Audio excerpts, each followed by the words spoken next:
between Sharjah Architecture Triennial and the School of Environment and Architecture.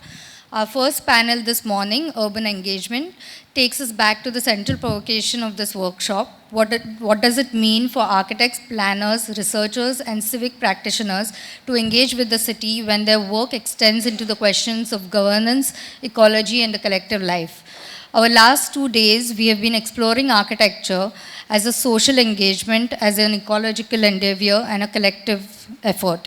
This shift is perhaps most sharply felt in the realm of urban engagement, where policy, governance, heritage, ecology, and the everyday life collide to form the complex terrain of what we call the city. My name is Dipti Bhaindarkar. I am an architect, urban designer, and a teacher at the School of Environment and Architecture. Along with me is Prasad Shetty, architect, urbanist, and co-founder of C. Together, we will be chairing this session. For this panel, we are accompanied by 3 practitioners whose work has shaped the ways we understand research and how we intervene in the city and the urban, each approaching the city through a different but deeply interconnected lenses. We have with us Anirudh Paul, Dipti Tarpade, and Pankaj Joshi. Their practices span policy spaces, community organizations, and civic infrastructure, reflecting precisely the cross-disciplinary modes of practice that this workshop seeks to foreground. Our first speaker for the day is Anirudh Paul. I'll briefly introduce all the 3 speakers. Anirudh Paul is an architect, urban designer, and educator with over 3 decades of experience in architectural practice, urban research, and policy engagement. He served as the director of KRVI, Mumbai, where he continues as a professor today. In 2021, he co-founded Codes LLP. He works as a technical consultant with Spark, leading projects on decentralized wastewater system and informal mobility in peri-urban Mumbai. His work integrates community-based design with ecological and infrastructural solutions supported by institutions like UNDP, AFCIA, and the Volvo Research Education Foundation. He has participated in key policy forums and published widely on urbanism and architecture. Our second speaker is Dipti Tarpade. She is into urban development and she works very closely with bottom-up approaches, with equitable approaches to city planning. She contributed to the Mumbai's Development Plan 2014-34 and has worked with organizations such as GIZ, Spark, AKAH India, Pani Hak Samiti, and the KRVI Design Cell on issues of housing, water, environment, and citizen engagement. At WRI India, where she is a program lead for urban development and resilience, Dipti focuses on urban greening, heat resilience, and nature-based solution. She is leading several scientific greening projects in Mumbai that have strengthened climate action and participatory governance. She holds a master's degree in urban design and urban management and continues to advocate for greener, more resilient, and socially equitable and inclusive cities. Our third speaker for the day is Pankaj Joshi. He is a conservation architect and principal director of the Urban Center Mumbai, with over 3 decades of work in architecture, heritage conservation, and urban planning. He is a founder trustee of the Urban Center Trust. He has served on key advisory roles, including the State Environment Impact Assessment Authority, the Mumbai Heritage Conservation Committee, and the Heritage Conservation Society for MMRDA. Pankaj previously led the Urban Design Research Institute as an executive director, where he steered major research and advocacy projects such as Mumbai Development Plan 2034 and the long-running publication of Mumbai Reader. His practice, spanning more than 100 projects across Mumbai and Goa, brings together architectural design, conservation, and urban policy. A visiting professor and a co-founder trustee of the School of Environment and Architecture, he's taught widely and contributed to interdisciplinary forums on the city. His writings and lectures delivered across India, the USA, UK, China, and Italy reflect his sustained engagement with planning, advocacy, heritage, and the evolving urban landscape. Together, these 3 practitioners will discuss what it means to engage with the city today through policy, research, urban and environmental resilience, conservation, and everyday social struggles. I'll ask Paul to start his presentation, and I welcome all the speakers here. It's an imperative that I have to sit here. I can sometimes go there. Okay, very good. Thank you. Okay. So today's, like, I'm not going to speak too much on my work or not going to describe anything about my work. I'm going to mainly speak on the idea of the urban engagement and obviously show you some work and the challenges therein. But I'm not going to generally describe anything about my work. I've been given 10 minutes as I understand, and I'll keep to that, try to keep to that. So through the engagements, which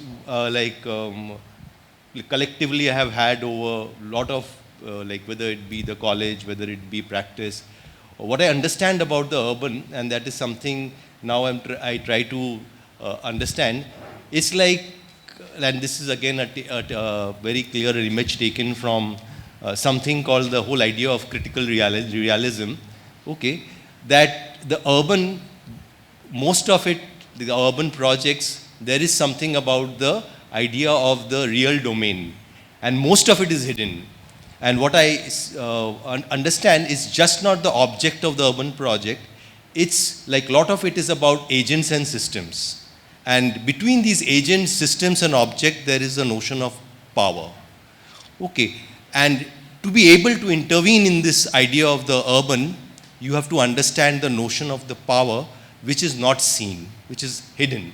Okay, that's why this whole idea of being able to engage with the urban projects, you have to deal with this notion of the power which is there between agents, between systems, and between objects. And that's, I believe, something I realize now. Like more than like a project, the first thing about urban projects is how do you get finance. Most of the urban projects, you won't have a client. Okay, how do you get to execute a project is something very important.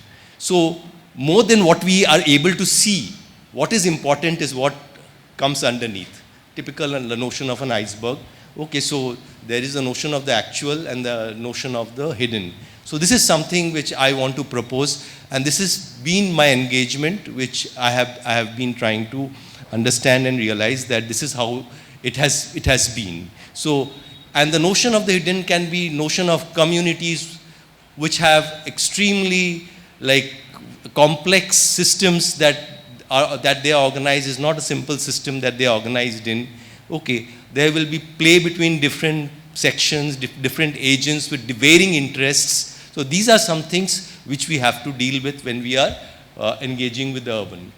The next slide, again, very similar, again taken from like the idea of Stan Allen's idea of like the idea of architecture which is in a field. It's a complex field. Again, as I'm saying, it comes from the notion of the idea which I have introduced, where architecture, some believe that it can be autonomous. Yes, there is a position like that. But for whatever I have experienced, it is again extremely embedded into a field which is again a very complex set of field which actually informs the object, which affects the object. Though there is a notion among architects that we can have autonomy and it can be autonomous, but I don't come from that position. I come from the position that it is highly embedded. So that's another aspect which I want to bring forth and I want to talk about. And these two notions are the notions which I want to actually highlight. So what I'll do now is I'll take you to just two of our projects that we are involved in, and I'll take you through web platforms which we are working with, and just show you what are these web platforms. Just, it's open, I think. Just go to the web platform. Go to the WebGIS first. So again, so this is a platform which we are now preparing, which we should be like soon online. This is online now, but not yet in the public realm.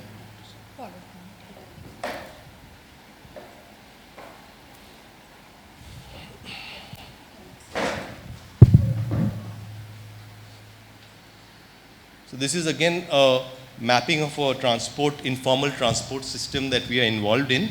As I'm saying, I won't go to the details of the project, but I'll show you how these web platforms is something we are using actually to be able to understand these hidden systems. So this platform tells you a story, okay, about the whole idea of this informal ecosystem which is run by auto rickshaws in one of the suburbs called Nalasopara in Mumbai, Nalasopara East. And actually, if you play these automation, all these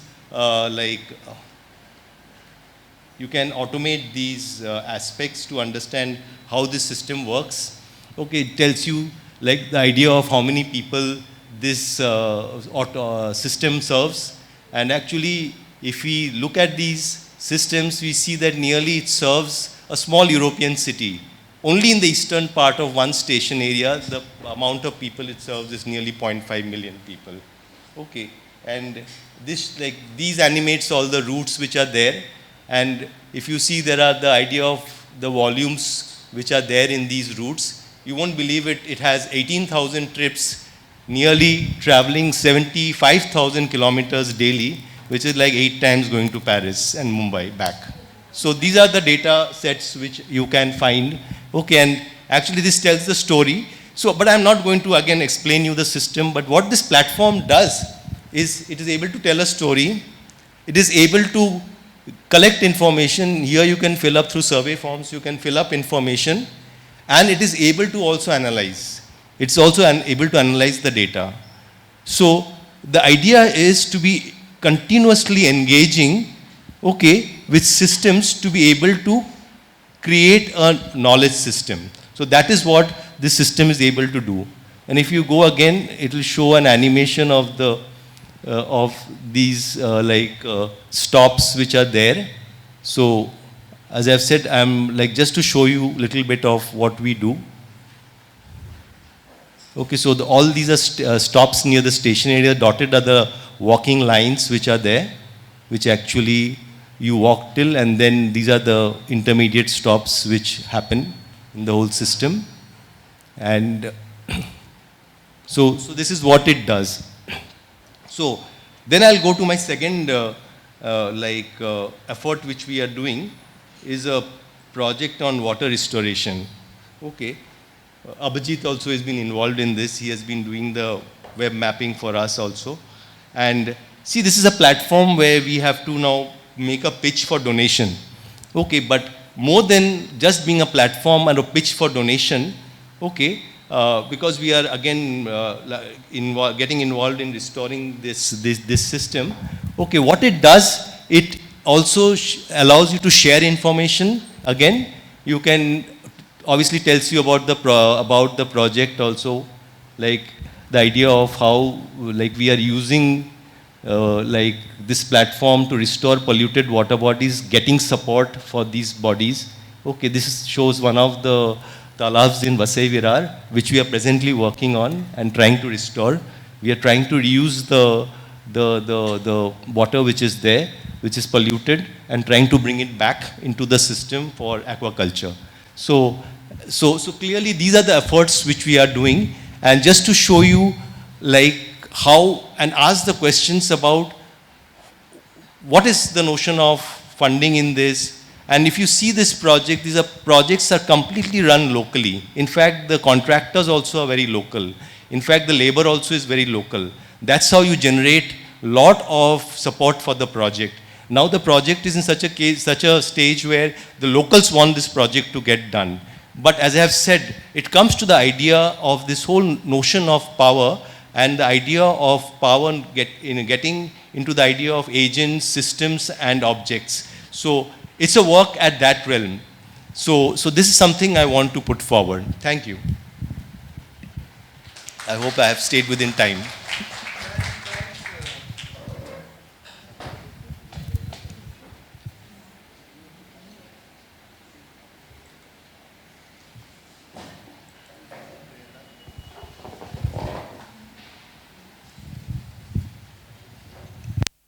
Now invite Dipti Tarpade to make her presentation.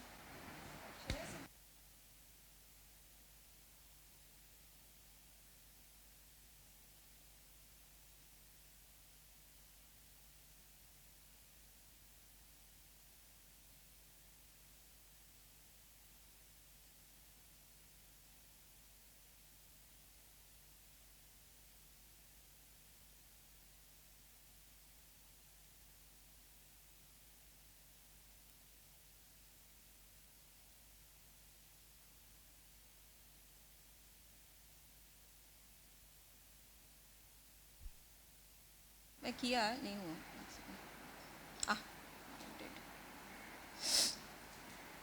okay, so hi everyone.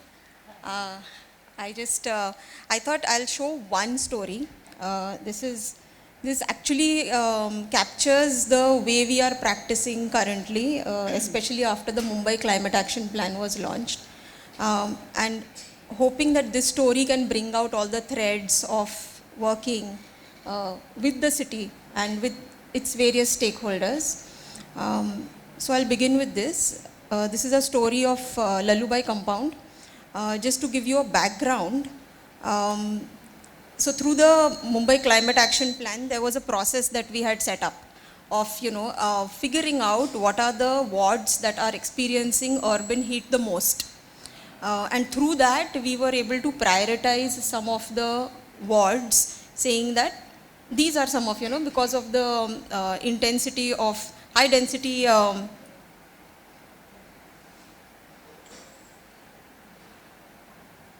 Can I continue?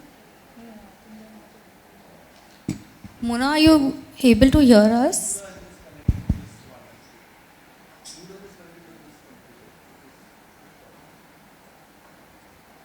No, because unmute, sound ही नहीं जा रहा.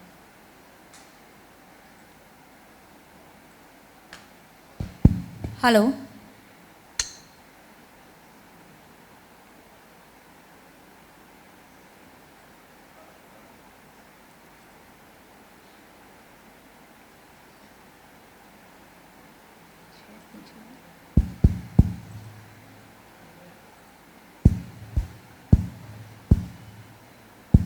Hello. Can you hear us? No. There's no. Huh? आता येत होता.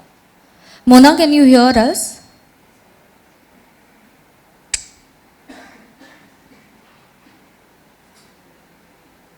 Just try the other one.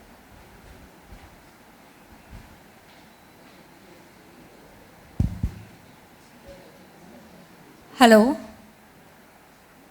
Hello, Mona. Yes, I can hear you. Okay. Thank you. Thank you.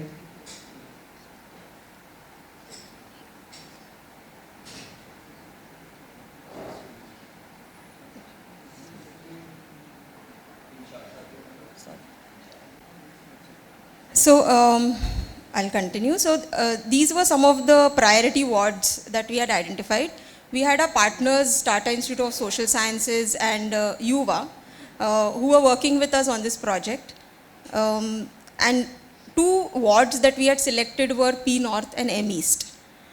Now M East is the ward where actually the Lalubai compound site is. These are the rehab resettlement colonies that have been basically rehabilitated after a big MUTP project where project affected persons were rehabilitated here. So we started out with the organizations to actually figure out which, and the funding was from Caterpillar Foundation, which basically said that we are giving you this fund to WRI India to implement greening projects across the city, some huge 8 hectares or so. And we were trying to bring in a practice which is inclusive, which is using scientific ecological knowledge for greening, and not just greening for the sake of it, right? So these are some engagements that we had where we began with working with the youth of that area through UVA and figuring out which sites to pick for greening. So this is the exploration.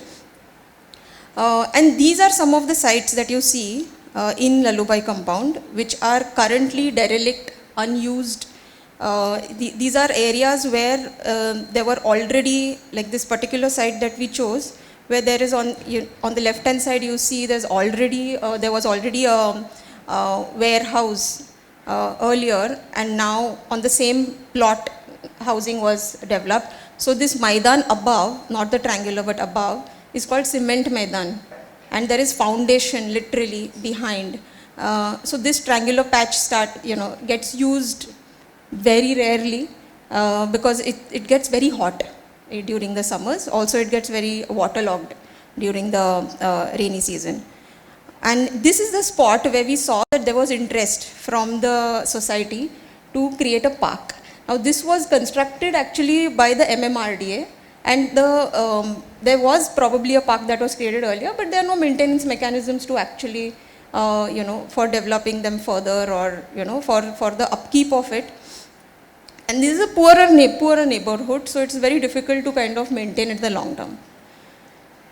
So these were different actors that got involved in the project. There were the government organizations. So basically, we were working with the BMC. The BMC's environment department, which helped create the climate action plan. Then the garden department, because it was greening. The tree authority, which are work together. Garden infrastructure cell that designs the gardens. The MMRDA social development cell and garden department, and this is the agency from where we needed to get NOC to bring in BMC's permissions to actually implement this. So there was a tussle there. So it took a very long time, almost around 8 months to just get approvals from the MMRDA. Then we had the community organizations. We had solution providers who are like urban designers, who are biodiversity experts, NGO like Yuva, Academia, TIS, and obviously the Caterpillar Foundation. And each one had a very different sort of idea of what this project needs to be. So the foundation, like I said, had an idea that you have to plant. There's no like process, nothing, just plant 8 hectares green area in the city. TIS and Yuva obviously were the, that community has to be the core, and you need to plant without having the community at core. We are not interested. So that is one. Second is the biodiversity and ecosystems approach. So we didn't want to do a project which was, so the subject matter experts that came in were, very strong on how to do greening in a scientific manner. The community want to obviously kind of their immediate local needs, and the immediate local needs, though there were maintenance related issues, they wanted a park over there for a long time. This is since it's been built. They wanted a lot of green facilities, but also like recreational area. So they're like, you can't green this space. We want green, but in a way that it's like a park we can use for recreation, etc. And then, the government agency who's trying to give us space for permission for planting. And we played, the WRI India team played a role of being the facilitator and, liaising this, bringing all these advisors together, etc. So this is the Society Federation. Like you see, there is, the meetings in the beginning were really more, male-dominated society federations. There are barely any women. So this was another challenge that we had to look at when we were working with the community on the ground. This is Lalubai compound. I'm just showing areas which we had picked to investigate further. And this is the triangular patch, which was their main, like the community needed that the most. However, we realized that we do not have enough funding to be able to develop this huge patch. But we selected these smaller, tiny locations where we continued to engage. And this is the situation. We realized waste management is a bigger sort of challenge for the whole area. And this is how it gets. It gets waterlogged during the rains, makes it even more vulnerable for children, etc., playing in the area. These were engagements. I'm just going to go very quickly through the slides, but I want to bring in the, the challenge that we had to face more strongly. So these were baseline assessments that we did, soil tests, line departments together coming in the site, from SWD department, roads, garden department, everyone coming to the site and understanding the problem, bringing in all these, underlying services to understand how to, where not to puncture, basically. And these are some of the things that we saw on the site that the community was already doing. We thought we should be able to strengthen this because all of this was paved. So actually, digging it up was a very big challenge. These are some of the permissions that we had received. These are some workshops that were conducted, and you can see we had started digging this. What we realized that we planted, in the beginning, and it was a super failure because, there's some plants, some people, barely, some society engagement, children, etc., are engaging in just the planting, but this wasn't a whole society effort. That's when we started engaging with the children and the women more actively. There were more workshops that were conducted. And we wanted to make it a place that will become more sort of a usable space. There were engagements, and they came up with the drawings. There were lots of drawings and there was an office, society office, so we used to put the drawings up over there. And all those ideas started to come together in this particular design process. The children are drawing on the walls, creating some paintings around there. And this space then with some benching around and all the peripheral greening, we were able to reactivate. And Yuva, through their engagement, was continuously able to engage children through study sessions, etc. So these programs continued, and this space again kind of became lively. So this is one of the effort, and this is one of the 12 projects that we've done across the city. And every place has its own challenge in terms of the land ownerships, the permissions, the community engagement, etc. But all these factors coming together and bringing this to this level was actually the practice. And all of these, if you see, were taken. All the green ones were the places where we actually intervened. But the red ones still, and are still kind of, are ones that we intend to through other projects. So there was a whole inventory of sites that we were able to create through this effort.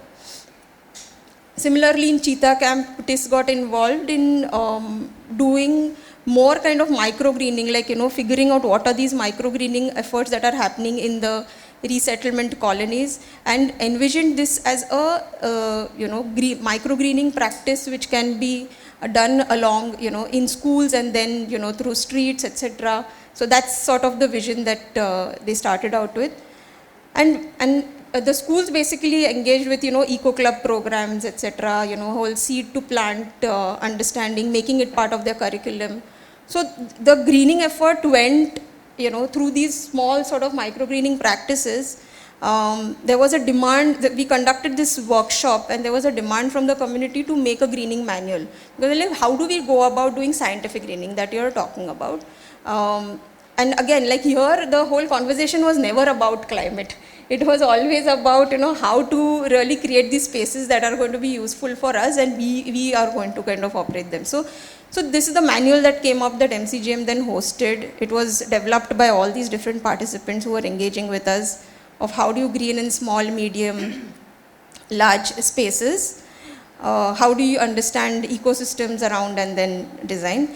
This particular patch still remains a challenge, right? So now the effort is really how, and the next step was really creating a detailed project report to this, and this is an important actually intervention in practice, where once you create this report, it becomes so easy to then convince governments to take, because now we had to embed it. The earlier practice that we did was more like, private groups coming together to do it, but how do you embed it in the governance system? So the DPR really played a big role in having this conversation with the environment department, who then planned to then engage with this particular project and fund. This is basically waste. So more details on the understanding existing services and embedding them into this project became a part of it. This is now getting developed actually. The idea is also how do you do that? So the environment department also sees this as a vision, that how does this kind of grow over time. And this is the last slide, but the eventually through existing budgets, we are trying to figure out where there is opportunity for doing these sort of interventions. This got embedded in the climate budget, and now that's the next project that we are actually trying to work with the environment department to implement on this site. So these are some workshops, etc., with departments, workshop with citizens, but these basically is creating, and this is Yuva must have basically shown this, but this became a practice to then kind of scale up, you know, in several through other efforts, through crowdfunding, etc. In now this was Ambujwadi where it was done, but yeah. So this is the practice. These are different threads, and I can speak more. Thanks, Dipti. I'll quickly invite Pankaj to speak. Pankaj is also one of the other co-founders, and Neera is also the co-founder. Neera is also here today with us. Pankaj, Gauri, me, Rupali. Gauri is here.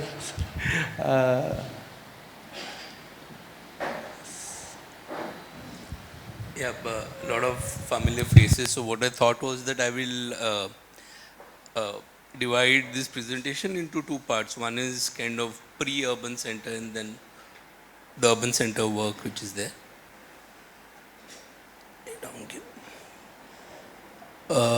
If you really look at up, huh?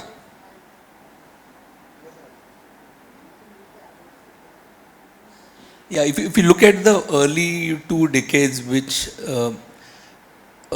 we had been working not just as a architectural practice but engaging with the community, and you know all the players who are sitting here more or less involved. Prasad, Paul, Vaijayanti, Pukar is there, University of Yale. So 2000 onwards, there's a lot of traction. Mumbai Metropolitan Heritage Conservation Society, EIS, the DP plan, Girani Kamgar Sangharsha Samiti, Datta Iswalkar, a lot of individuals. This is not listing any individuals, but broader organizations. But I could just remember last night, this is who was sitting here, Professor Chauhan is here, and a lot of people have been involved in a lot of things which are happening in the city parallelly. So if you just add to this list, it might kind of grow substantially, right? From doing a council hall in Matheran, restoring a council hall, or doing study of Manori Marve, Aksa, Mad, Malavani, precincts, to starting Mumbai study group with Arvind. The whole engagement which was kind of happening, these 20 years really went like we can't even remember what happened, but there's so many things which were kind of getting engaged. I remember we went to University of Chicago and Paul waking up at 4 o'clock in the morning to do yoga. So, you know, all these things which were kind of a larger process. All kinds of things which happened. In this, I can just remember, because we are looking at ME Stewart, 2 specific instances which I'll bring, because there are so many things which happened. The whole, if you look at World Social Forum, the kind of havoc we had with teams coming from across the world, and you know all these cultural venues and fights, which were there. So Majlis and huge amount of activities which happened. I don't know whether they can be classified as success or a process or something, but it happened. It did kind of made some sense. One of the projects in this 20-year period was a odd project. This is Trombe Korivada.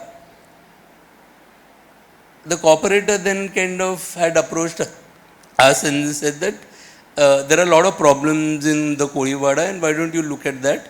And one of the main problem is that there is a cemetery crematorium made, and it's hardly used. So we went to the site, and what we found is that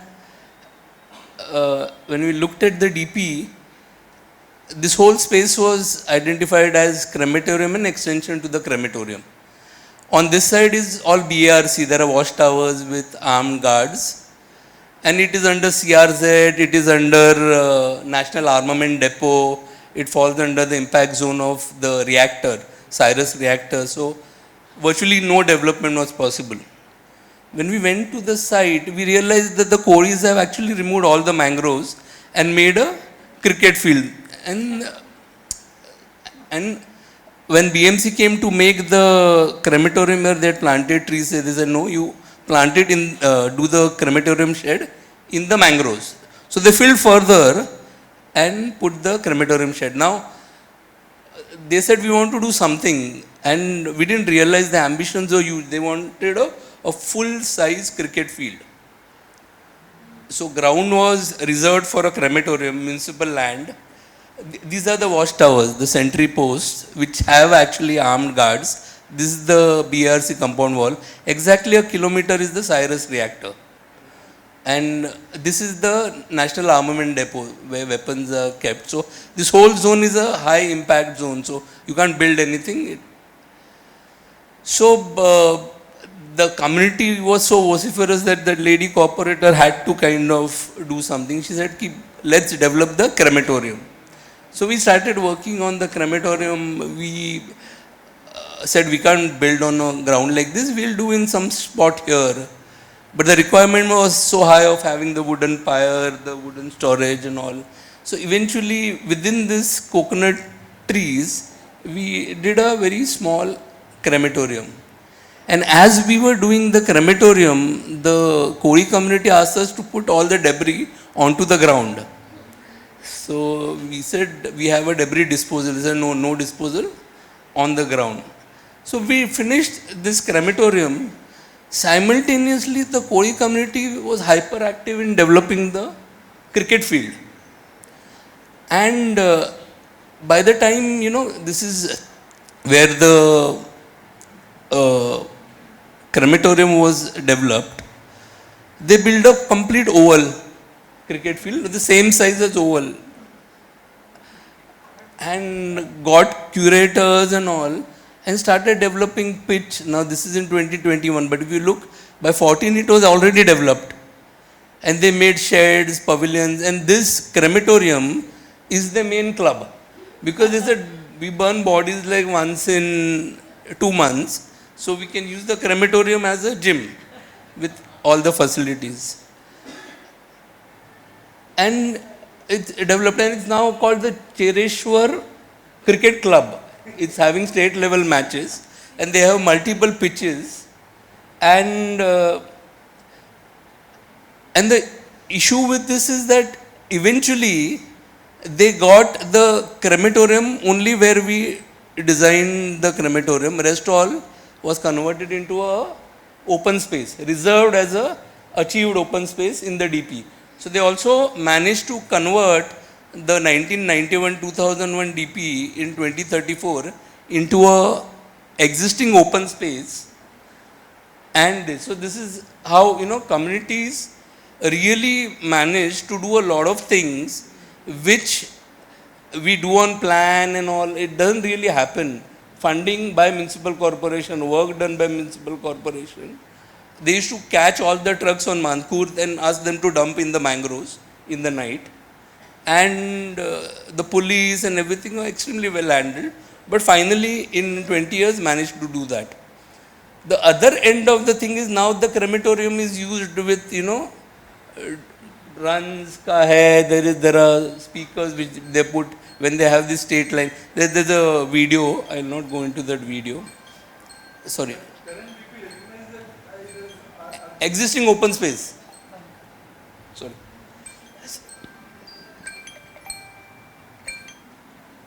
So, yesterday I saw they have because it's part of the state circuit, they have a Chereshwar cricket ground. This is the crematorium, which is actually the Gymkhana now. They're using it as Gymkhana. And it's quite funny because otherwise in Hinduism it's a taboo, you have to take a bath and all. They say they're the safest area to kind of do. But the other extreme is you suddenly see this. So last 3-4 years we are having massive fights between the community because children are not allowed to play in the main pitch. You play with a tennis ball, you can't play with the leather ball, you can't do this, you can't do that. This is within the community. And suddenly the corporator is faced with new problems. So we have to behave like arbitrators now for fights within the community. So कौन कभी cricket खेलेगा main pitch पे? They say we are spending on the curators and all, so we need money because nobody is funding them. So that's another issue, like 20,000, 25,000. This is the community rates. Money doesn't go to municipal corporation. So I think there are, flip sides to even kind of doing things. The second side, again in M East ward, because the M East was the flavor, I just selected 2 projects in M East. This Empower, which a lot of people take credit for. Empower actually is on land which was reserved for municipal housing. So if TIS is saying they are doing that, they are admitting to substantial violation which is there. The thing is that the same corporators then became a member of parliament. Suddenly, from corporator he didn't become MLA, member of parliament. And he said that there's a lot of municipal land, but it's getting rapidly encumbered. So how do we stop it? So then they met with the community, and a huge amount of Muslim community. They said that our kids don't get any coaching and space to study. So we'll have a reading room, come library and everything. So again, municipal staff quarters, housing ka ye hai, filled with dumping, which was done from across the city, dumped space. So footings and all were not possible, no RCC possible. So they said you to build a temporary structure. So we said we'll build a temporary structure. Temporary structure in municipal terms is everything which can be dismantled and taken away every 6 months. So anything which you do on bolted steel is temporary. That can remain for 100 years, it doesn't matter. और वो 6 महीने में निकाल सकते हैं. So we started, and then also when we dug into the thing, it was all garbage below. So doing a structural footing was a problem. The member of parliament put his goons and he said, you do the footings. We said, we'll have to pour RCC. He said, you do, we'll manage it. So they managed by night shift, all the community standing and not allowing police to come or a municipal person to come through municipal corporation funds. This is done through municipal corporation funds, but a temporary structure where below ground there's a pad footing which is put RCC. So this was during the satellite could catch it, but generally local people could catch it. And then this was the first skin which was put in, which was the underlayer, and then the double skin which was put in. Then they realized that the infrastructure is ready. Compound wall was done quickly so that, the encroachment has already started along the perimeter. And the MP knew that who was going to sell the land off. So they were parceling those lands to be sold for slum dwellers to kind of encroach upon. So there was a whole system in place. So they said, at least let's kind of do this library and study center. When the infrastructure was getting built, once the commissioner visited, he saw it's too huge to handle. And contrary to the thing that, TIS went to ward officers and all, the click happened when Parshuraman met the municipal commissioner for some other thing that they wanted at the TIS campus, and the municipal commissioner said, provided you take over this as a thing. Parshuraman was the director, I think, for a long time, for Tata Institute. And so that small kind of meeting virtually kind of allowed a substantially larger MOU. And suddenly you see that this remained as a green patch, and suddenly everything around is getting densified. I think now there's nothing left around. All the spaces which were municipal housing are gone. So this was the thing. This is from TIS website. I didn't have the pictures. So this was the thing. And it's quite nicely used. So this is all bolted details. So if you just open up, you can dismantle the whole thing. But it's been 10 years, nobody dismantled it. It has a 6 months permission. And yeah, then Amitabh Bide inaugurating the... Again, what we managed to do is a via media found by the development plan department, is that they converted this into a reserved open space. So there's a provision if it is a RG, 15% of the RG can be built upon. And then they kind of change. So again, if in purist term, this is a complete subversion. Everything happened post facto, but I think it happened. And see, the community, the politicians, money is your money only. It's municipal funds. So nothing comes from outside, no funder, nothing. But it's done just to the political pressure. So we have at least 20-25 cases where if people demand, money, of course, if you don't get water, women beat up the corporator. So, democracy at the best level is seen in cities.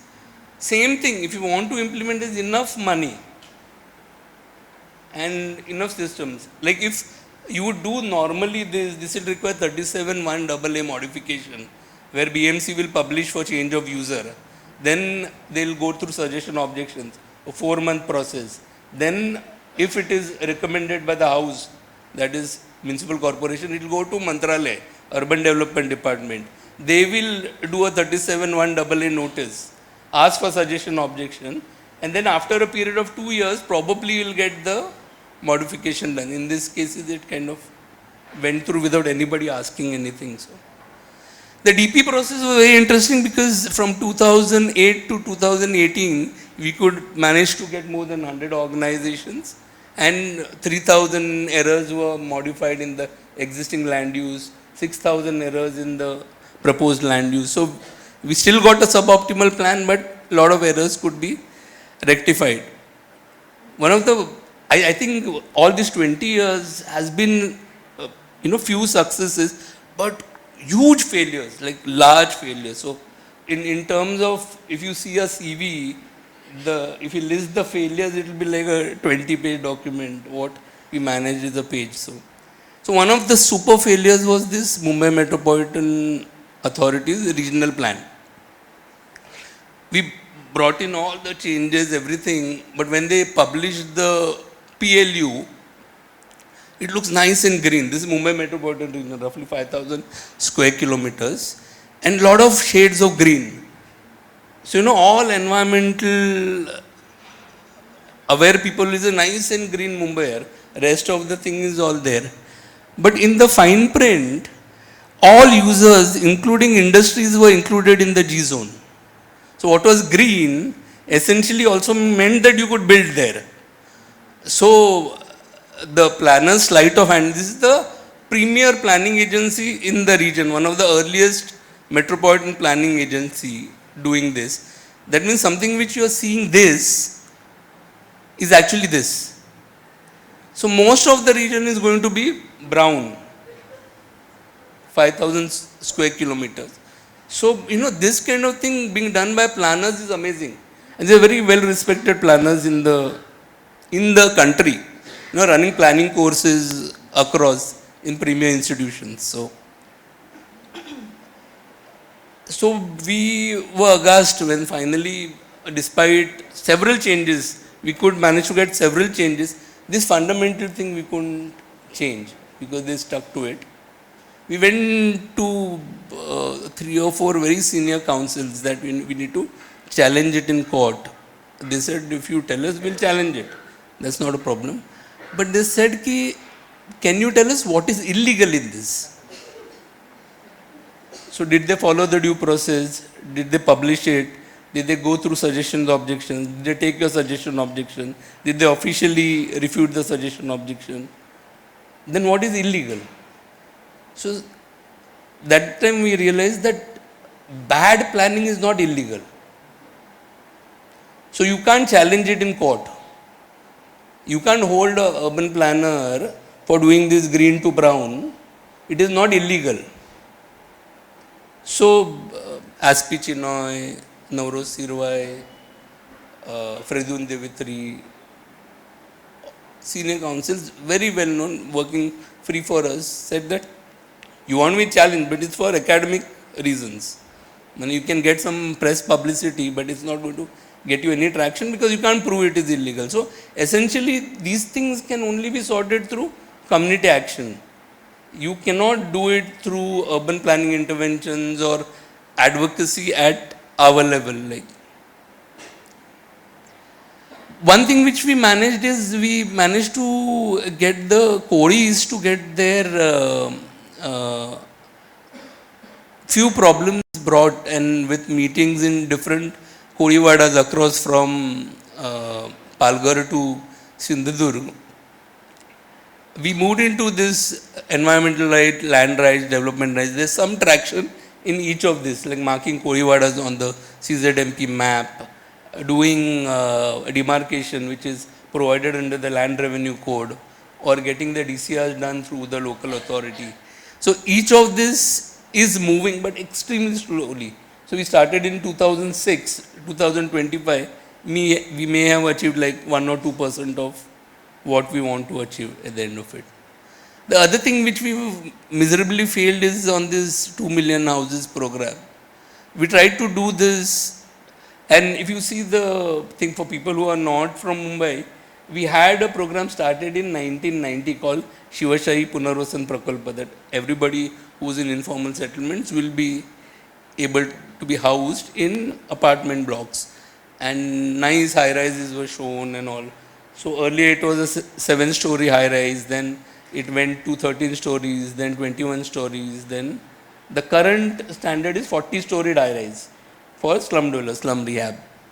But when we started getting figures under RTI, we realized that from 1990 to 2020, in 30 years, we built 2.1 lakh houses. The requirement is 2 million. So essentially it will take 300 years with the current policy. And you'll have to wait 300 years to kind of get, because that is the pace. Even if you kind of are lucky, it will happen in 150 years. So that's why we've been working on this. Again, this is one of the larger failures. The rental thing went haywire.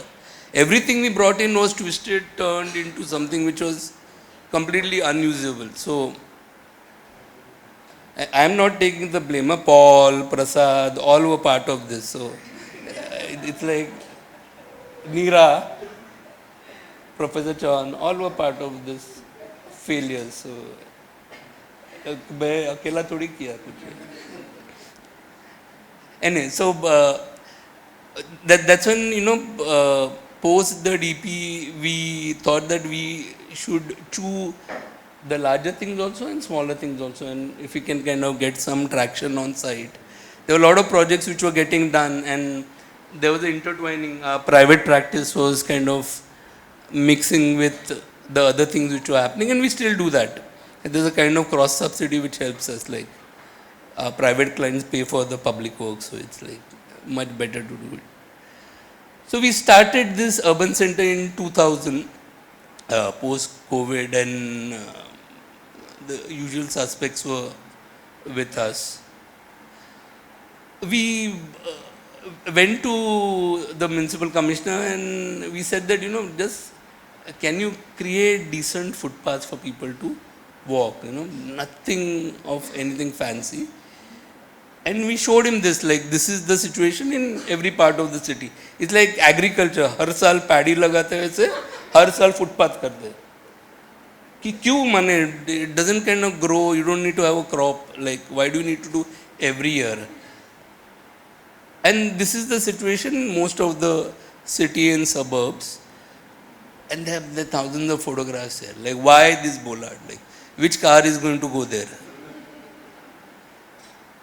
Or can't you keep the bollard straight? Like, and it's downright ugly. And suddenly you have these new fiberglass bollards coming in where it's not required, and all kinds of things. Every 50 meters you'll find a different thing. And Gauri always complains that we always manage to do things in the city and nothing in the suburbs, but that's true. Suburb mein pehla footpath lao, then you can do improvements. The problem is there are no footpaths. And now there seems to be a new policy that they'll reduce footpath because car parking ke liye jagah nahi hai. So, and again the design of footpath is amazing. Like I don't know how it works. So we again went to the elected representative. We said, you travel everywhere, like you go to New York, you walk na. So, and why are footpaths lasting there. Like the initial footpaths we saw from 1860 in New York, which were there. And the designs have not changed since. So if you see here, these are some footpaths which are laid in 1880s. These are some new footpaths. So you'll see the change of color is not because it's only the aging of concrete. See, these are the new ramps which are done. This is the older concrete, and wherever you don't dig, it's remained the way it is. So the public expenditure is not continuously every year. And then we looked at the manual. It's happening in Canada, it's happening in LA, it's happening in Shanghai, it's happening in Hong Kong, Singapore. It's not rocket science. Making footpath is not something which requires, so much. Yeah. Australia, like people build footpaths and they don't kind of build it again. Then we did a comparison and went back to municipal corporation. Said, you're doing stamp concrete. This is the ugly pink thing which you're seeing all over. Right now you'll see that is, earlier this was the style. Now it has come to this. We said with the same kind of money, maybe 5-7%, we can assure 30 to 50%, 50 years of design life. We got our engineers, like our office, normally our engineers do 1% our work and 10% other work. So. And we started, so as usual when they are faced with questions, they said, why don't you do a pilot? They'll not say ki 2 kilometer kar, nahi 500 meter kar. So they put us on to again one part of Mumbai, where the footpath was changed in 20 years, 20 times. But when this is behind National Gallery of Modern Art. So when we removed 2 feet below, we found the sand of 1880s. So many years, there was no footing which was done below. And the sand is that original beach, Seven Island ka beach hai na wo. So National Gallery. So we started putting layers, nothing, Indian Road Congress, 1960s road manual, leke, ek layer dala. Did curing for 21 days, put ducts so that the main people who are digging right now are the fiber optic guys, and there are some fiber optic guys who are so big that they don't need to take any permission. So they just dig and then deal with it. So, and we took out the old manuals, took out manuals from New York, from other cities, other than the frost, the freezing layers, rest of the things were more or less same in most of the manuals. Indian manuals, Southeast Asian manuals, European manuals. And we started developing details. We also got, whoever was traveling to US, we got them to get some tools. The magnesium float and groover, very simple tools. So not something which will get caught in customs. So, and we did samples. And we could, using municipal contractors, the same Marwadi contractors, get the same detailing done. And something like this NGMA 2019, this was a few weeks back. Wherever there was old stone that we found, we got tapkars from Buldana, Akola, Parbhani. The Pata, Varvanta, the grinding stone guys. And they could set it excellent, just cut it and put it back in position. And the blue stone, this is behind Bombay University. This is how it's relayed. This is how the condition we found. And whatever stone was less, we did it in CC. So this is just behind Bombay University Fort campus. This is now the condition after 6 years. We could get all the details, and Indian details were exactly same as details in London, exactly same as details in New York. So there's nothing different. We did it outside NGMA, it's still surviving. This is in Fort. Some trees around details, we managed to do this. Yeah, this is Omkar Gupta. He's just testing the bench. We also got dustbins. This is also not our design. This is a standard design New York City has. We got it fabricated at 1/10 the value and put it here. The bus stops also were becoming more and more unsafe because we couldn't see behind, so we created transparent bus stops. And this, I think 500 were installed and now they are removing it and they are putting hoardings again. So anyway, this happened, but one thing which we could push is that we realized that a lot of the street lights were only meant to lighten up the carriageway. So footpaths tend to become quite unsafe because the carriageway is lit and then normally then people want to walk on the carriageway.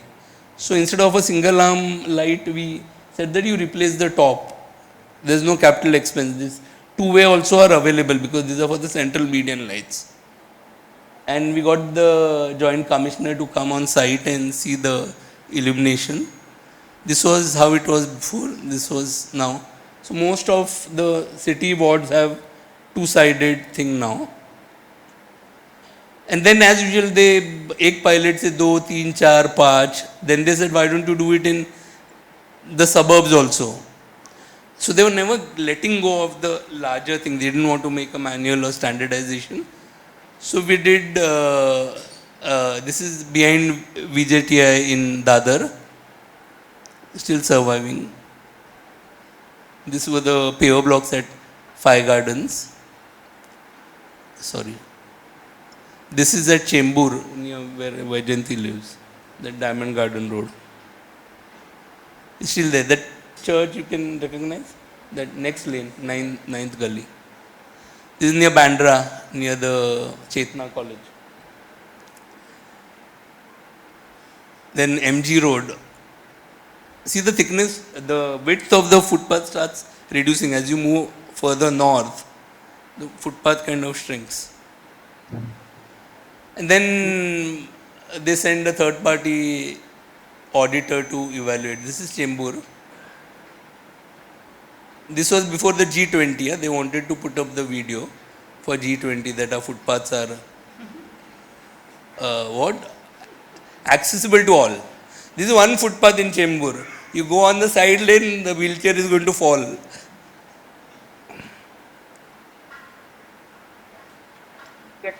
See that side lane. Footpath ही नहीं है. वो G20 वाला ने देखा नहीं है सब.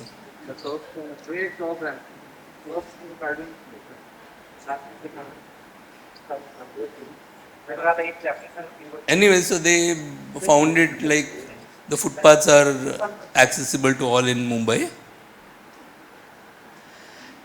And then there are these things like every South Mumbai, North Mumbai, nobody is bothered. South Mumbai, suddenly the residents come down. Oh, you are damaging a footpath and all. Then after we made footpath, they started parking the cars on them. The same people who were saying we were damaging their area by doing the thing. So we moved for permission, then we put bollards back. So now they are cursing us that they can't park their cars. So again, community बोल के तो ठीक है, पर वो community Dadar Parsi colony, Paul also knows. They fight for everything, not a single hawker. They want to maintain its spick and span. No hawker should be there in any footpath. But they would gladly go and park their cars all along throughout the night. And if you ask them, हम किधर park करेगा? Okay. Anyway, so we went ahead. We did further. Kadyagiri everywhere.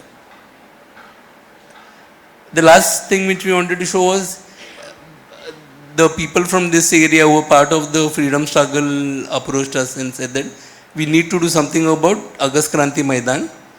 Agast Kranti Maidan is behind this, you don't see it. Behind this toilet, behind this behind this parking. And to prevent hawkers, again there are something which, and there are enough fences inside, broken fences. So the whole Maidan was actually divided, which was a plain Maidan with a central walkway, was divided into 6 gardens with a lot of fencing. We managed to, remove all this BMC stuff, remove all the fences. But this was under the flagship Har Ghar Tiranga. We said Agast Kranti karo, fir Har Ghar Tiranga karo. So they managed to convince. Then we found that some pillars from Curry Road Bridge were lying and they wanted a massive gate. So we shifted them to Agast Kranti Maidan, removed and reinstalled them. And also Sir Petit had gone into the garden, so we just opened it up and it has a beautiful Carrara marble carvings. And now they want to take this whole thing all the way up to Lokmanya Tilak's Smarak in Chowpatty. So it covers all Mani Bhavan and other areas. Again, residents as usual try to take over, and then you have to bring in bollards to brake the cars. So very heavy cast iron bollards were put in. And then now that there is a complete the garden started to be occupied by the Jain community for the making big pandals and all. And then of course the Hindus cannot be behind, so Ganpati Pandal and all. So which was never there started to come in. Anyways, we also managed to kind of do some small restoration. This was in Metro. This was the condition. We opened it up. We got the old Pyao, everything intact. We also managed along the way to restore. This was lying behind Bahudaji Lad Museum. We got all the 600 pieces together like jigsaw, reinstalled it, restored all the part, and this is there. So we just last slide, we actually don't have clients. We actually work through communities, but work in a targeted way that we can implement something. There's some things, the engineering support as well as developing the project is done by our office, because NGOs cannot have the same capacities. You cannot hire civil engineers, structural engineers and also. There has to be some kind of cross subsidy which helps. Young architects are best to kind of do this work because the architectural training offers them, like they're willing to do anything, which we found as compared to other graduates. The architecture training for us, we are biased, but it's, and funding is there. We never had a shortage of funding to anything. If the people and the elected representative, you run it through the democratic thing, jo kuch bhi hai, put pressure and it works. And one thing which we managed at UCM is that none of us take salary from the institution. Each one of us has a private practice, and that kind of helps in kind of keeping senior people together. Thanks. Thanks, Pankaj. And thanks, Paul, Dipti and Pankaj. We started 15 minutes late, so I'm going to take 15 minutes. So we'll stop at 10:50, which allows us 4 questions and some responses. I think one important thing that comes out is the idea of the project, no? I mean, the idea of the project and how the architecture otherwise formulation kind of blurs this idea of the project.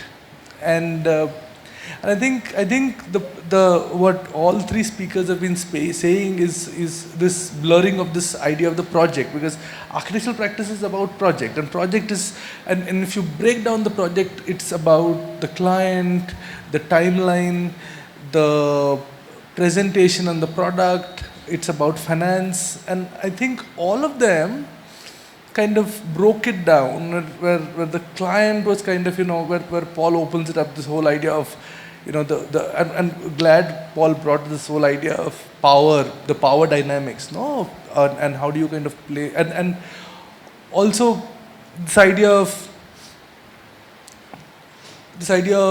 the product and the presentation, which is so important for the project. It's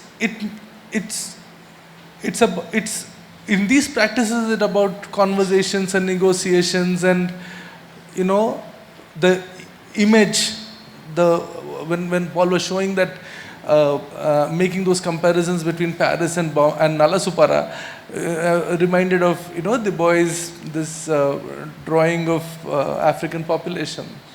So the power of the image and the data and the diagrams. And yesterday and today, this whole idea of the timeline kind of, comes up. And what does it mean for projects like this in terms of timeline? And yesterday, I think Roshni was speaking about the idea of the idea of lingering, the continuous, because these projects don't end, they don't kind of, they move, they evolve. And Pankaj very beautifully kind of illustrated this whole idea of working out. You start with something else, and it becomes a maidan, and it becomes it becomes something else. This whole idea of working out a project. First of all, there's no project, and you start with something and it works itself out as something else. They're very unstable. There's no client, it's culture. There is no timeline, it's lingering. There is no, project, product. It is negotiation, conversation, and things work out. It's an unstable ground that one is talking about. And the question of finance came up today in all three projects. And I was just looking at this money control. I read this earlier, money control kind of estimates. Ganeshotsav festival in Bombay, the spending is between 50,000 crores to 1.5 lakh crores, which is building 2 metro systems in Bombay city. 2 metro systems. The spending is done in 11 days of 50,000 crores to 1.5 lakh crores. And it's the amount that is spent in this, and it promises to come every year. There is very little government in this. It is all crowd funded.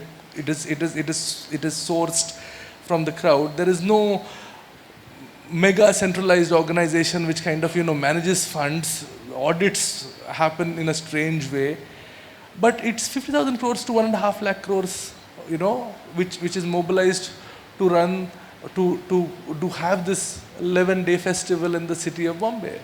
It's like building 2 metro systems in the city of Bombay. So that's the kind of finance and the community and this whole the logics are there. So I'm talking of when we were studying urbanism, the funding sources were there was public finance and private finance, and then there is philanthropic finance. But this is something else. This is something completely different. And how do you tap this? And I think some of the projects also did that, when Pankaj was saying, or the Talau project that you are saying. So it's a strange new landscape, and Pankaj kind of located us in the last 30 years of the political economy when the urbanistic turn happens in architectural practice, which is also important to recognize that there is something happening in the 1990s onwards with the mega city schemes of the government, of the national government, or the nationalization commission, National Urban Commission of 88, or there is definite shift towards looking at the cities. The housing question getting the breakdown of the traditional labor unions and the emergence of the community-driven civil societies groups.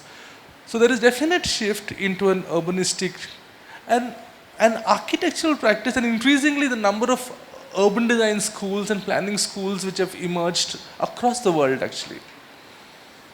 So there is. So definitely it's a voluminous thing. It's it's still kind of settling. There is no, and the beauty of it is there is no clarity of how do you kind of go about. There is no single process. There is no single kind of thing. There is multiple processes to kind of go about it. So I think it has been a great panel to kind of open it up, and it's also a great panel for students to kind of see what is the ground. It's a completely unstable ground. I won't kind of ask any questions to you all, but I want to open up to the audience if there are remarks and comments and questions. Pass it to Rupali, please. Vaijanti, Rupali, Bhavna.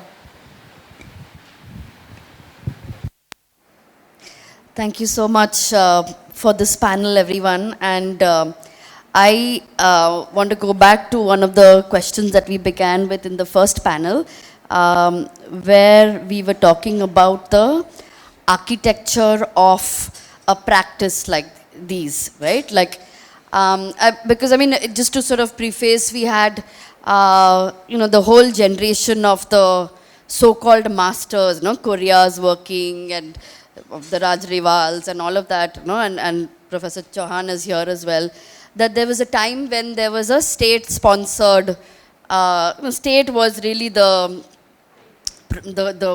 main actor that provided projects and people got these projects. Of course, a lot of them were male actors. We had few people like Pravina Mehta and all, but we really don't. The reason why her archive doesn't exist also is somehow that, like the projects were much smaller.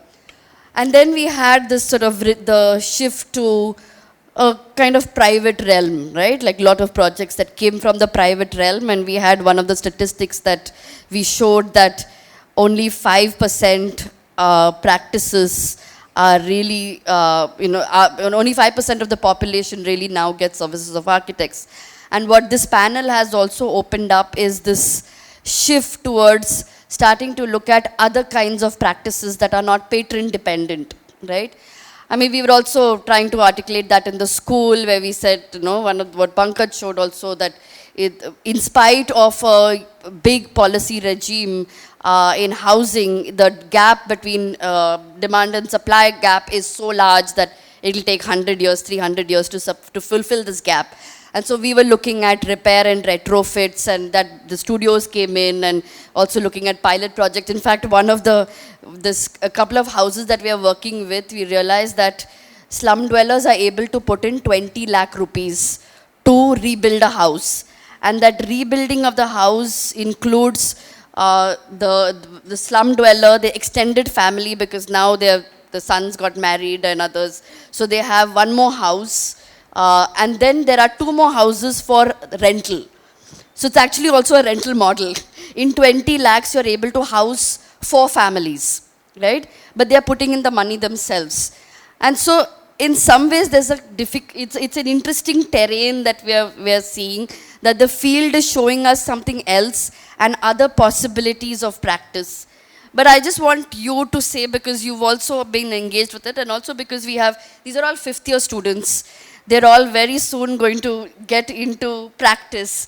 So if you can really kind of talk about what are the possibilities of an architecture of a different kind of practice, which is not patron dependent, which doesn't rest on the small elite group that you're in, and then you get clientele from that little elite group.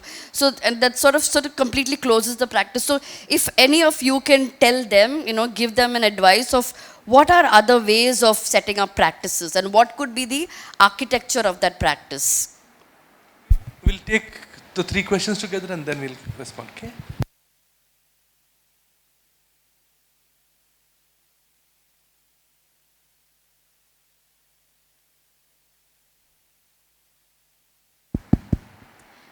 Yeah, thanks so much. This panel is fantastic, partly because it overlaps with my own biography. So, people, when they see this, I think both Paul and Pankaj and Deepthi, all 3 of you put together a kind of narrative of the past 25, 30 years, right? In Mumbai, in such a brilliant way, sort of showing the shifts and changes over time. It was almost like you produced a living archive of, the non-plan of Mumbai, so to speak, and how the city that we are in today has emerged. But Paul, the web project, the crowdsourcing, those things gesture towards the future, and they sort of bring in this digital realm that, you know, we all are part of, but we are not quite, I think we are not, you know, we're all living on platforms, but how do we use that or harness that or bring that into planning? And then, I mean, this projects that are very physically located, but also have to go through physical timelines, like that sand of 1880. I hope you preserved some of that in a jar. And then, and Deepthi, you know, like the images that you showed, this before, after, but it's never an after, right? Or never a singular before and never a singular after. I just wanted to say, really congratulations that you have broken this linearity of, you know, what the past was, what the future can be, and even what the present is. You know, I think this idea that there was one before and there's going to be an after, or there is an after that is singular, is, I think, not working with that. How can we make that make that move more robust, both through the kinds of examples that you all have shown, but also I think through I think we need to tell the story in that way, as Prasad, you pointed out so well, that, you know, this lingering. So our sense of time really was challenged. And we opened the conference with those sorts of questions as well. And you know, we're in such an exciting moment, I feel, not a depressing one. I like the way that you put it. We talk about success or process. So I'll leave it at that. Thanks, Vajanti. Bhavna? Thank you everyone. The panel was like especially very interesting because being an urban practitioner, like I saw the entire like a transect of different ways of practicing. But I have this feeling that maybe I'm wrong or like, but I feel like all of us urban, whether especially in this kind of work, we all work out of margins. We work with the marginalized, but in a way we are also, our practices also are on the margins. And I want to know that, have we become comfortable in those margins? And sort of we've created those because, and how do we break out of those margins? And for example, it shouldn't take so long to make a small park in a community. Like, and it does take long, because I have also worked in like M East Ward. It takes like 3 years to like make a small library or a small change. So how do we sort of break those patterns of sort of getting caught up in the complexity of, because these complexities are also manufactured to keep us on the margins, that okay, you know, you keep doing this, we'll keep you caught up in those systems and complexities, so that you sort of don't reach the mainstream and have like a impact on the policy or something. So, and especially like all three practices have been there for so long, and there is like such like visible change and impact. But yeah, that's.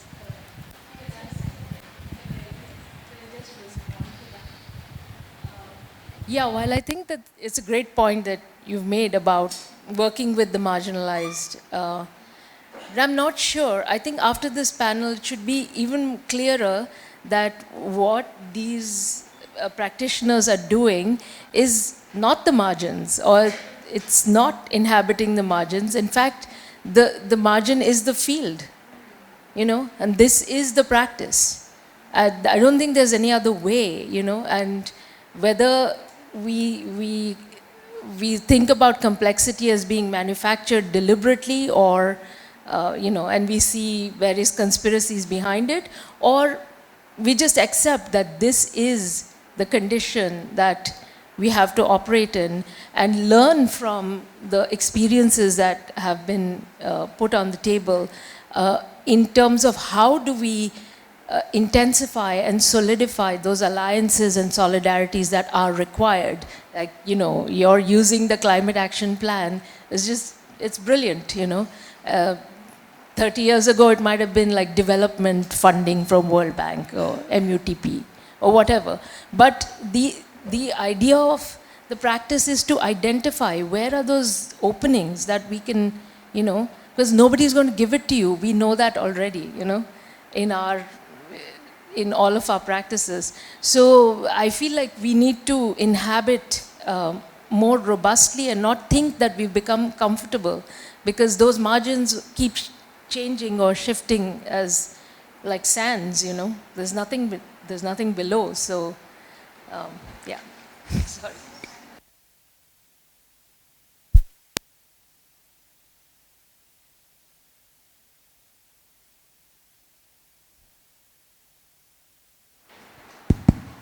I think I'm carrying this question particularly from yesterday, and it seems to right now align the kind of questions. Until now, we have understood policy making as something which was for public. And the more I saw your projects and the way you have approached it, even yesterday this came up, and we have also been talking about community. Is there merit in thinking about community-based policy making?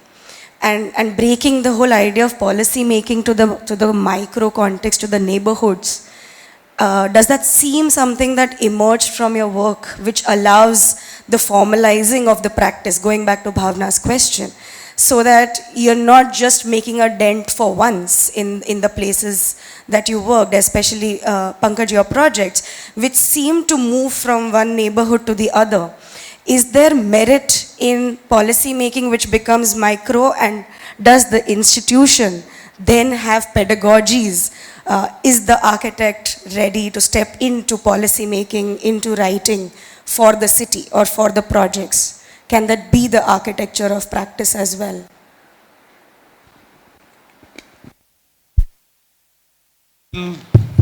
Respond to the question on what would you tell to the students. Bhavna's pointed thing which Vaijanti kind of spoke about, but if any of you all want to speak about the idea of the margins, and can we do without complicating situations, or can we do things first and then think? That's also one way of doing it, and it's an interesting way of doing it. And Ishita's whole idea of policy and the policy pedagogy.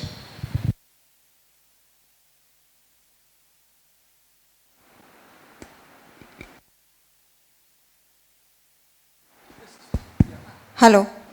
No, I'll respond to all the four, and they are somehow kind of interlinked, I also feel. So I think for the students really, again, like this sort of practice, again, there is no client per se many a times in these situations. And I would say that if you start sometimes with just kind of understanding your very immediate neighborhood and try to solve one problem, over there, and trying to understand what agencies you will want to speak to solve that problem, I think that's a great start. Because I mean, even in the kind of practice that we are doing, we realize that there are obviously so many urban designers, but the urban designers who are working within this sort of pocket of really engaging with all the important agencies, and government is an important agency, making friends with them is the first step. Because mostly when we are in the margins, friends with governments is always a challenge. Like communities they come with a problem that government is doing this and government is doing that. But how do you then, have a dialogue between the two and try to kind of work with that problem more actively is really the way we have been able to approach the issue. So I think that is one, and also in this whole engagement, what happens is that you become friends with the government, but you also kind of train a little bit on this. We expect them to know everything about how we have studied urban design. We expect them to know everything that, what is accessibility, etc.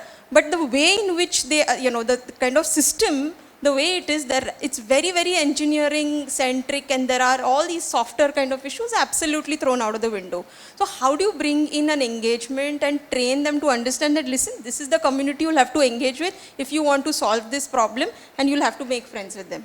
So that is the first step, that friendship between the community and the government, and you becoming that, kind of broker in between is I think a very important step whenever you are trying to realize a project.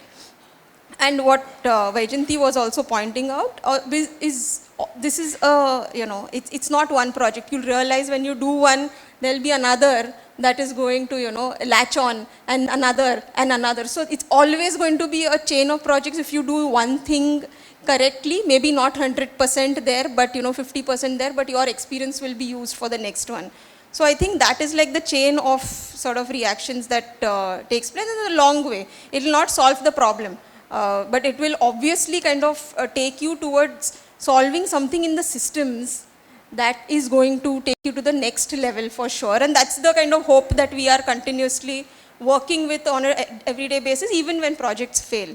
So that is one. The second is that margin and the mainstream. So this whole idea of the margin again is again because we are looking at it only as a one-off pilot working with small group of people. But every single attempt of looking at systemically, not policy, because policy eventually, I mean, I've worked in the policy space, I realize how it fails miserably on ground. Nothing gets, implemented. Even Pankaj showed that. But then policy is not the right space. So even the community policy, there are attempts that are being made where community is developing the policies. Problem is that policy is not, and from my experience, at least I feel that policy is not going to solve that problem. It will just give you a framework to, kind of engage. Like climate action plan is not a statutory document, but it's a framework to engage with the community, with the government and with the community in a very strategic manner to then influence certain projects, and you get kind of agency to influence projects.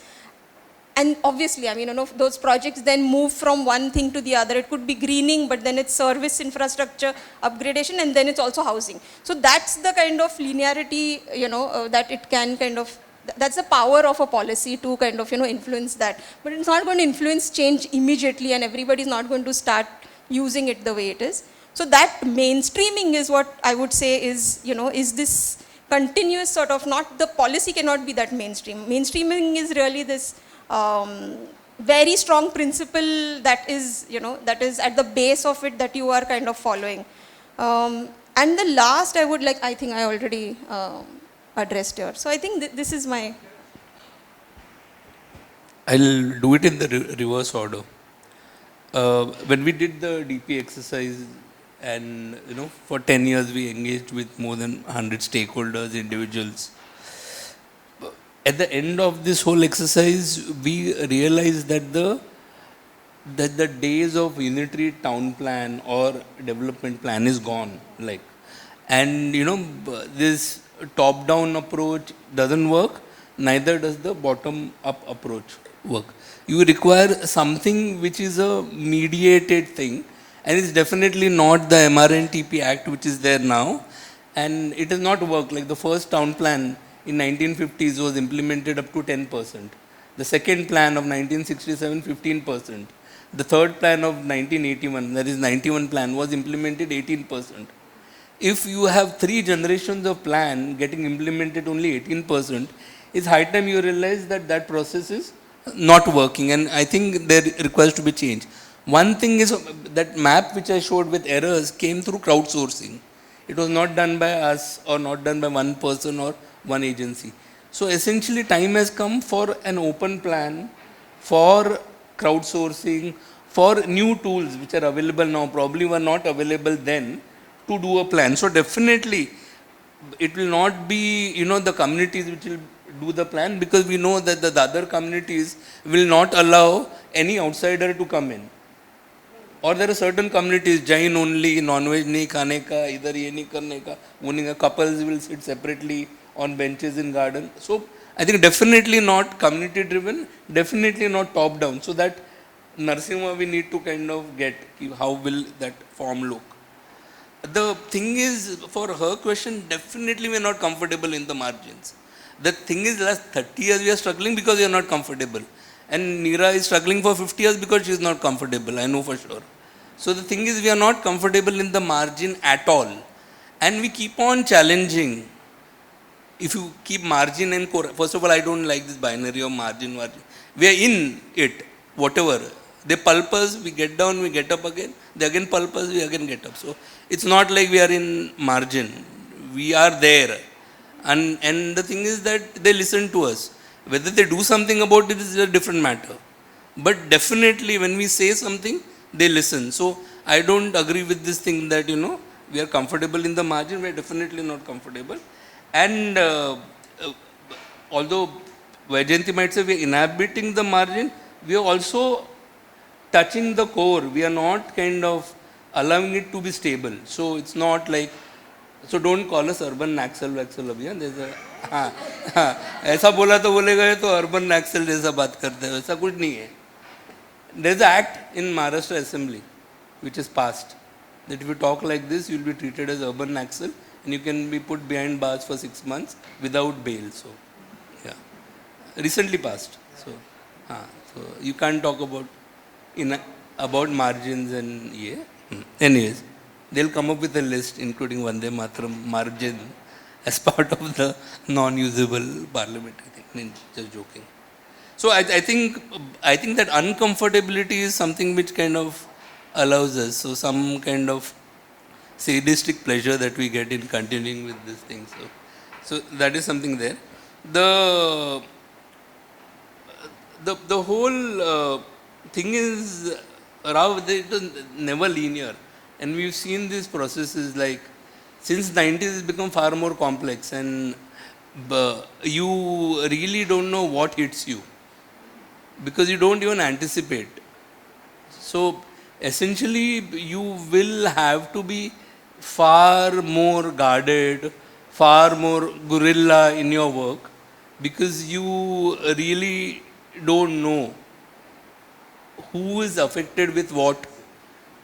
No. Yeah, sorry. Yeah, we'll strike that off from the recording. But the issue is that you can anticipate so many things. The rest of the things you have to deal with. So that's so the linearity has been broken quite some time back. We thought that the planning process was linear, but it never worked for last 50, 60 years, and I don't think it's going to work further. So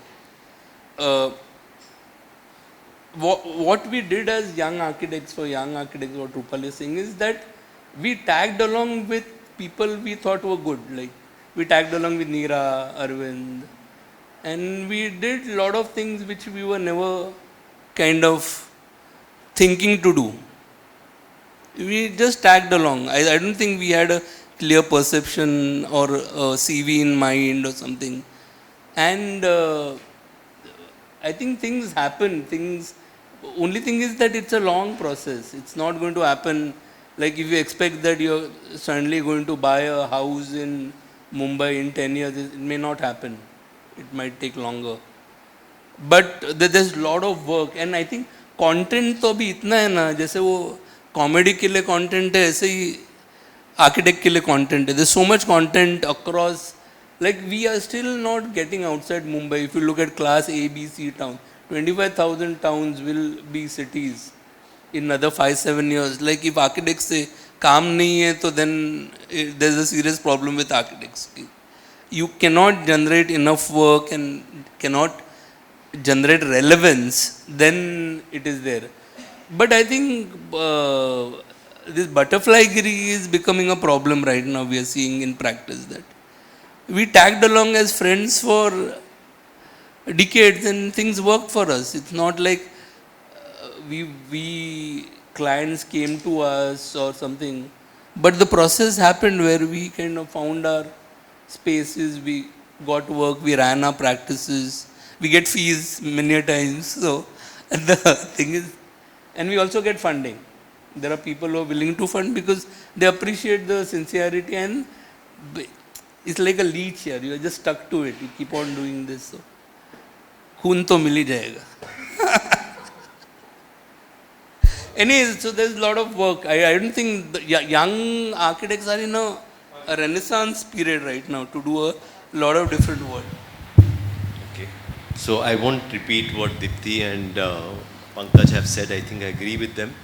To the young architects, Like especially, like one thing I realize is this whole thing of the project and how this notion of a project having a beginning and an end, that I think is under big challenge, because even while we are dealing with such projects of restoring water bodies, there is nothing like saying that it is an end. Now the people want us to do aquaculture in those water bodies that we are recovering. Okay, they want us to make it a part of the livelihood, and they want us to be involved also as a part of their process. And also the idea of maintenance is becoming a part of architecture. So this whole idea that you finish a project and move into another project is something which challenges this notion of architecture, because there are fundamental things which are getting challenged. One is we spoke of, and I think everyone is speaking of, is the notion of the client. A very big thing which is getting challenged. The idea of even representation. Now we are realizing that like you have to adopt digital modes. They are primary. They are like, and like that's something, it needs to be a part of your practice more than like, and like what we are trying is not just a static website. It's collecting data and giving us data, trying to make us understand how things are shaping up. So even in a water body project, we are getting continuous data on the quality of the water through our sensors. So, and that is becoming a part of even decision making for the community as to, oh, abhi DO kam ho gaya, usko abhi aerate karo. So this whole thing of what is a project gets extremely challenged. But I think it's exciting times. I think it's exciting times. It is allowing us to reframe practice in a new way. But clearly this whole idea of the one-man architect or the hero architect, that comes under challenge. We have to work collectively, I believe, in a very multidisciplinary mode, and that is something which is going to shape up certain types of practice, not yet maybe formed, but from y'all that possibility exists. That's what I have to say. One small comment. Again, I don't agree with the thing that you have to be friends with government. Like 99% of time we are completely opposed to government. Sometimes we are friends. But I think you don't need to be taking a, rabid adversarial position, but get into a mediated position. That's all. I have never found a position where we were friends with government. Everyone else was a friend, but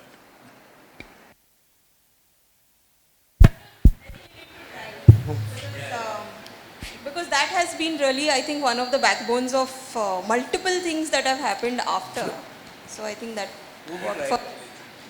Yeah, I mean, Paul landed us into this Anant situation, but we'll have to end. There's no time for any more comments or questions. I just say that the three practices are, I mean, there is a way in which the three practices kind of, they're not emerging from the problem of the city. They don't see city as a problem.